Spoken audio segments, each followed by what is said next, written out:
Hey guys, welcome back to another episode of Tool Time. My name's Chuck, and tonight I want to show you a new tool. It's called a Mitchell. And you're probably going, wait a minute, Mitchell? I thought it was a toe jack. Well, I'm calling it a Mitchell, and I just want to do a little story here and why I'm naming it the Mitchell. I have a friend that we actually grew up in the same city and probably within 800 yards of each other, maybe a little more. Ended up going to different schools though, but played in the same neighborhood, same creeks, but don't remember him from those days. And a couple years back, joined a poker group with some friends here in the neighborhood. And they were from a Porsche car club, most of the guys, and I met Steve Mitchell. And it was funny that we started talking and finding out that our paths may have crossed in our childhood, either at the creek or at the Navy base or who knows where, library.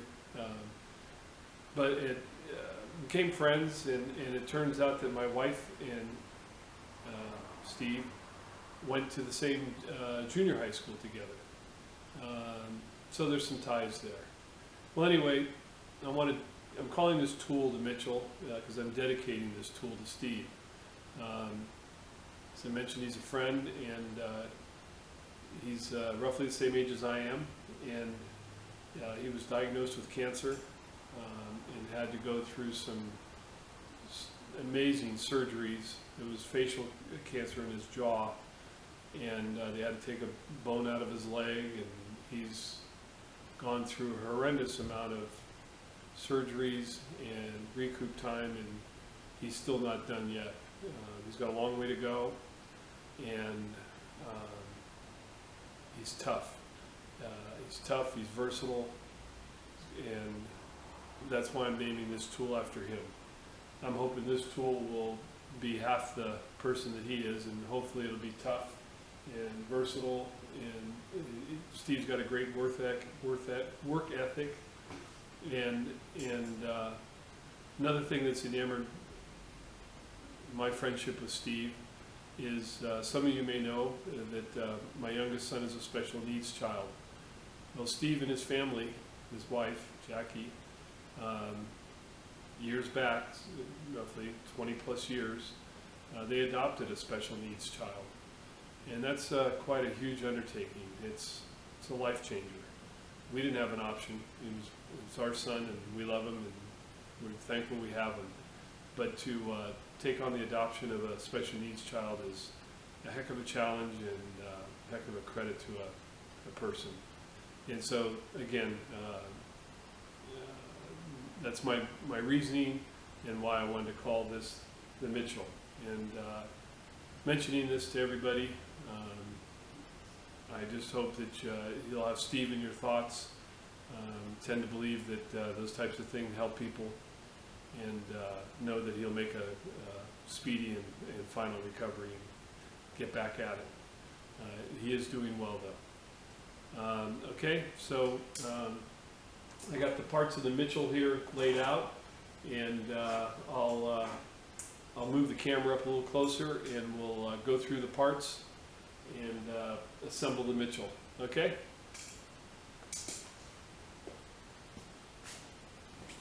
Well, unfortunately, I don't have the ability to see what my camera sees when I'm standing in front of it.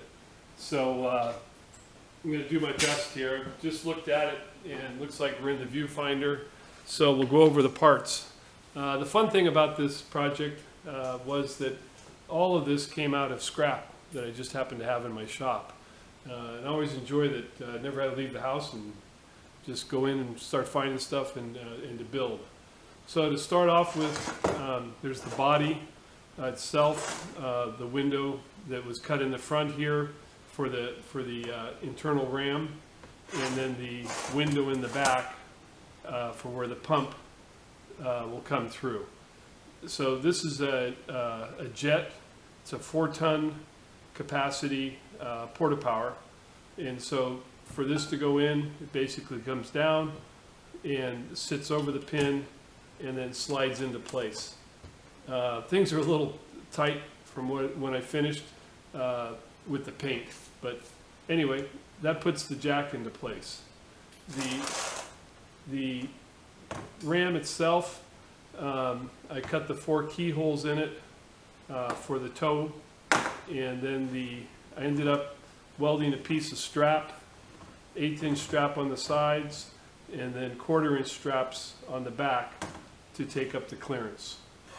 So this guy basically sits down right inside and get it aligned, which of course is going to be a problem with me right now because I'm on camera. Okay. All right, I'll fight that in a second. It fits though, trust me. The next thing are the feet which extend. These slide in both sides. Again, a little tight with the paint, and they can either be all the way back or come forward. There's Allen screws here on each side that go in, and then those are what keep the feet from falling out, so that they can slide forward. Allen screw stops on the body, and I have the full extension of the feet there. The toe itself ended up, I decided not to change it at this point. Just really need to play with it and experiment more. But so I left the toe fairly large, and gonna work with it and see how that works. And that basically slides down into the piece here. Okay, there it is. All right, and then in the back here, oh, that's where I screwed up. My bad. Maybe that's why something was trying to tell me that was one of my issues. Okay, just got to take the ram out. The Porta Power pump has to sit like that first. Take the plug out, and make the connection to the pump.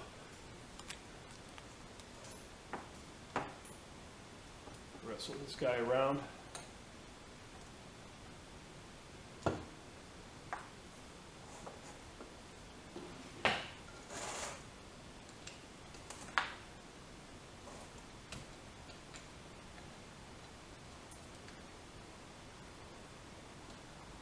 Okay, come on, baby. So, tighten the hose on.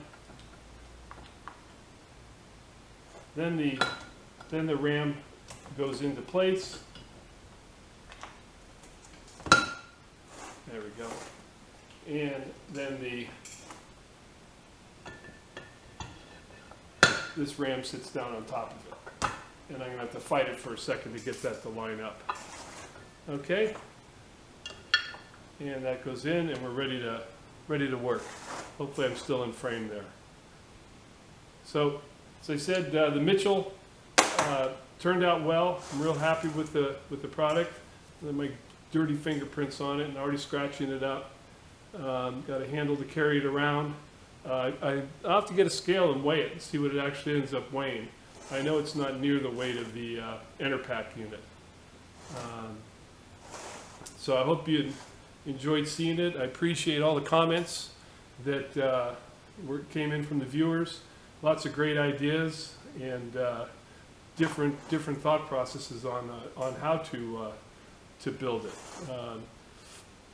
But I'm real happy with how it turned out, and hope you enjoyed the video. I didn't show, I have to apologize in some regards. I mean, part of this is about machining. But I really didn't show much of the machining, none really. A lot of the machining was fairly basic. There's better channels to watch for instructional machining. myself, you know, I'm a home hobbyist, still learning, and it's hard to film and do the machine work at the same time. Plus, I'm an impatient fella, and once I get going, I go.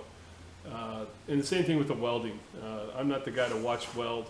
I can make things stick together and feel confident that my welds are good. But there's lots of other guys out there to watch that can teach you how to weld. I MIG welded all this, was the type of welding process that I use. Okay, hope you enjoyed it, and we'll have to see how this puppy works. All right, well, thanks for watching.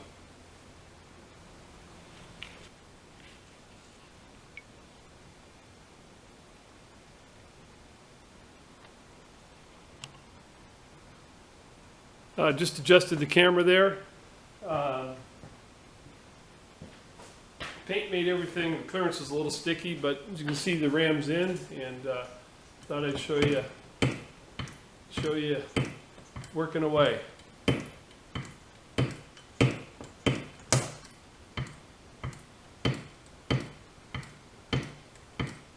See how kind of lift we got. That's something I hadn't really even looked at yet. Grab a tape measure.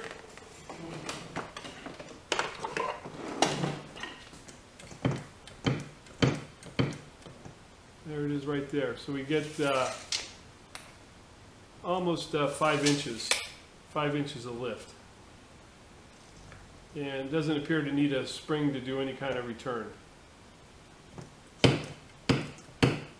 Okay, thought I'd show that to you.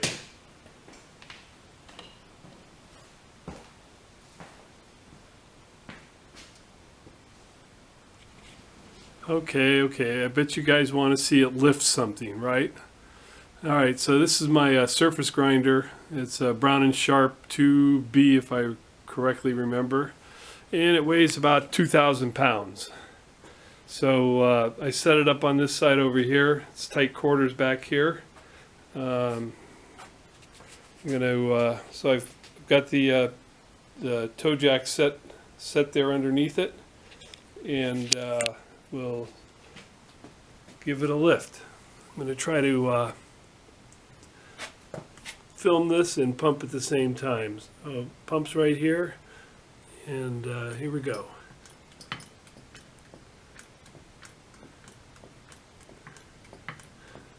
It's engaged, and we have liftoff.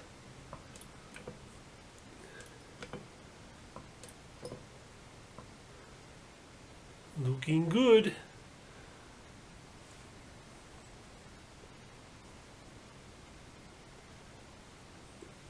And have good control for letting it back down. So it works well, not a groan. So for shits and giggles, let's pull it out and extend the toe there. So we got a lot of the toes sticking out, and let's see what she does. I haven't tried this, so we'll see what happens. Leaning forward there. So quite a bit of cantilever, as you can see, as it picked it up off the ground, even with the feet extended. Let's see if I can get down here, and let's back that out. Feet are all the way extended, so we'll kick it in a little bit more. Try it there.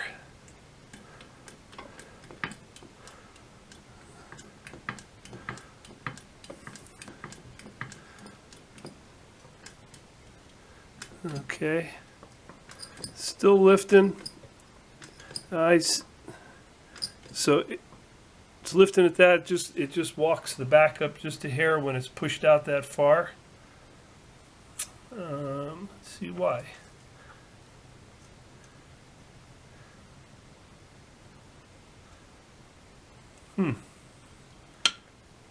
Feet are all the way extended.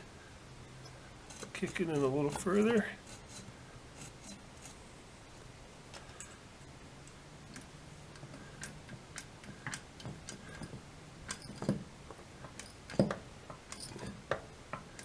and lifting fine.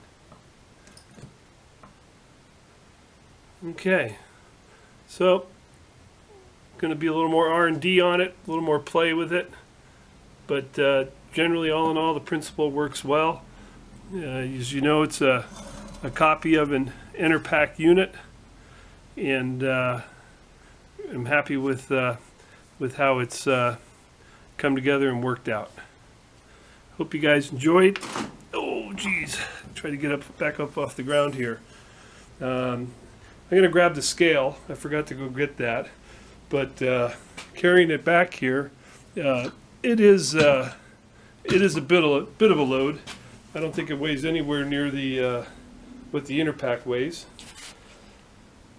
Okay, I'll be back with you here shortly. Okay, I got the old bathroom scale out, and just a reminder, this was the Enerpac unit that I modeled it off of, and that Enerpac unit weighs almost 60 pounds for the, what is it, the 8.5 ton, and for the 20-ton unit, whopping 100 pounds there. So mine's a 4-ton unit.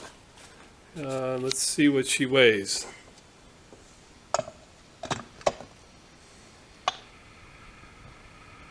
Yeah, 30 pounds. Let's call it roughly 30 pounds. Not bad. It is a little bit of a load. And then just to finish up on discussion on the toe, as you can see, the toe sits off the deck by about quarter inch, 250 thousandths. Whoops, didn't have that in frame, but about 250 thousandths. I may rebuild the toe so that it sits flush on the deck, pick up that quarter inch. But my experience in machine moving, most machines sit flush to the deck. As you can see, my surface grinder was sitting up on pads, so the unit could slide right into it. But most machines that I've moved, my mill, my bandsaw, and what others, the drill presses, they all sit hard on the deck. So you're first in there with a pinch bar and some wood wedges or stacked blocks of wood, and get it up in the air with a pinch bar. And then that's where this would come into play and go ahead and put the toe jack into place. The interesting enough on the Enerpac unit there, you can see that toe is 3/4 of an inch. So there again, you need to wedge the machine up before you'd ever use the Enerpac unit. So I'm happy with it the way it is, but we'll play with it. One of the thoughts that Buddy had was to make a toe that was longer in width out of angle, so that way you could pick up a complete side of a machine instead of just in one point of the machine. Kind of a neat idea, but I don't know. Anyway, hope you enjoyed the video of the Mitchell, and to my buddy Steve, I wish you well, and talk to you soon. Look at that, wearing the paint off already. A little bit of load against that face there as it was lifting. All right, guys, thanks for watching. Again, thanks for all the encouragement during the build, and some of the thought processes and inputs, all valued, all good. A little bit of a team build here, and I appreciate it. Take care.